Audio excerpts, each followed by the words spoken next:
is a synergy that you see a lot in pro players lobbies, but you don't really know how to make it work. The first board we're gonna talk about is Nitro Elise.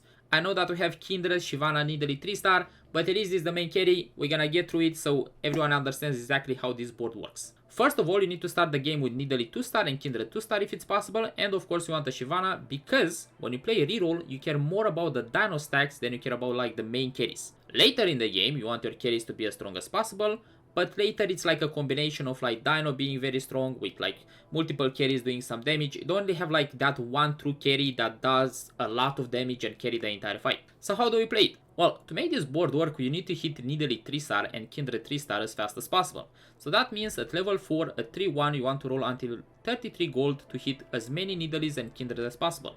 Best case scenario, you hit 1 3-star. Why? Because you want to like stack the dino as soon as possible. Once you roll to 33 gold at level 4, you want to recover the economy and roll what you have over 50 to hit the other 3-stars. Now, you might not hit Shyvana 3-stars at level 5, and that's fine, because you want to keep all the copies, and maybe at level 7, level 8, you can hit Shyvana 3-star naturally. As you can see here, we have Kindred with 80 items, but that doesn't mean she's the true carry of the camp. It means that if you have it, you can slam it in the early game to win some fights. Another thing about Kindred is that she can use blue buff pretty well, so you don't feel bad about making like Infinity Edge with blue buff early game and then like just move the items to Elise. Also, another carry very good in this camp that I really didn't put items here because I feel like people don't really do it, it's Nidalee. She's not bad, she's doing fine. You can put like BT, Titans, even JG, it's okay. But usually in this camp you want to put like TG on her or like any like extra items you have. Once you hit Nidalee 3-star and Kindred 3-star, you want to push levels to add more Nitro units or units that have synergy with the carries you have. The main carry of the camp is Elise that you want to have like blue buff, Archangel, JG, Gunblade is okay, Death Cap is fine. You pretty much want blue buff because she's doing a lot of damage with blue buff, and you want any AP items. Although you see here a lot of units that are 3-star, it doesn't mean it's correct to stay low level for a long period of time. For example, after you hit Nidalee 3-star and Kindred 3, you should push levels. And at level 8 you should roll for Elise 3-star, and if you can get to it, Shyvana 3-star. Another very important thing is that we have 80 items on Kindred that we already talked about. This shouldn't stay on Kindred late game. For example here, the main focus is to have like 4 Dynamo, and you see that we have Morgana Jhin. One of them can be replaced with MF. Miss Fortune is an amazing carry that can use any 80 items. You win the game with this board if you have at least 3-star plus a very stacked Dino.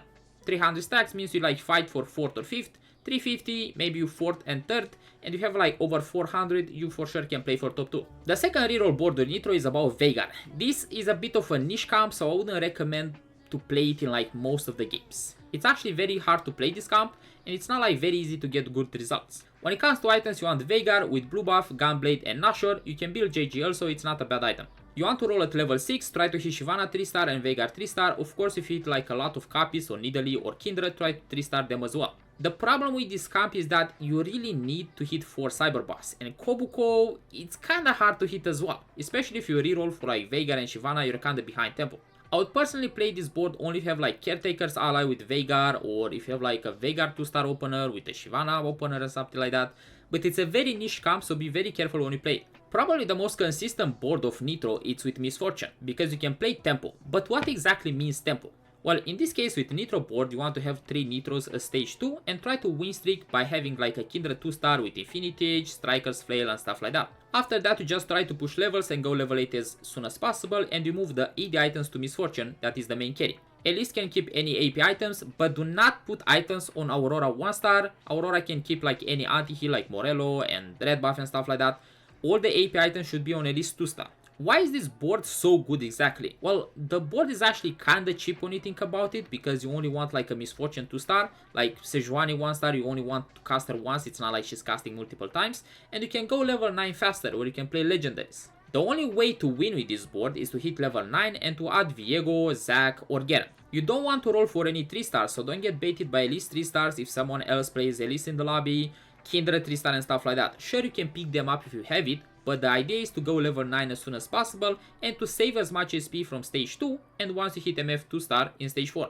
The last board we're gonna talk about when it comes to Nitro is about Zeri. It's a bit of a niche camp as well because you don't play it every time. You can play this board only when you have Pulse or Flux from 3 Exotech. The idea behind the board is kinda similar with Miss Fortune. You wanna go level 8 and try to play a 4-cast carry. In this case, we have Zeri. But why Zeri and not Miss Fortune? Well, Zeri items are a bit different. She uses attack speed items a bit more, so if you have like a lot of bows, you can like play these if you have like Pulse or Flux. Another thing is that having an extra items allow you to like streak to stage 4 if you have like the board upgraded. Also allows you to cap pretty high with Renekton, which is like one of the best 5 costs in the game right now. Nitro are actually pretty strong, but having so many options can be difficult, so be careful what you choose. In stage 2 you should be able to decide if you want to play a reroll board or a level 8 board, and based on that you can make the plan better. If you want a reroll, stay on low level more. If you want a tempo, push levels as fast as possible by win streaking. Don't sleep on Kindred, she's actually very good, but don't get confused, Elise is the true carry. Also, don't sleep on Dano damage, he actually does a lot of damage and he has the stance. Hope you guys enjoyed this video, catch you on the next one.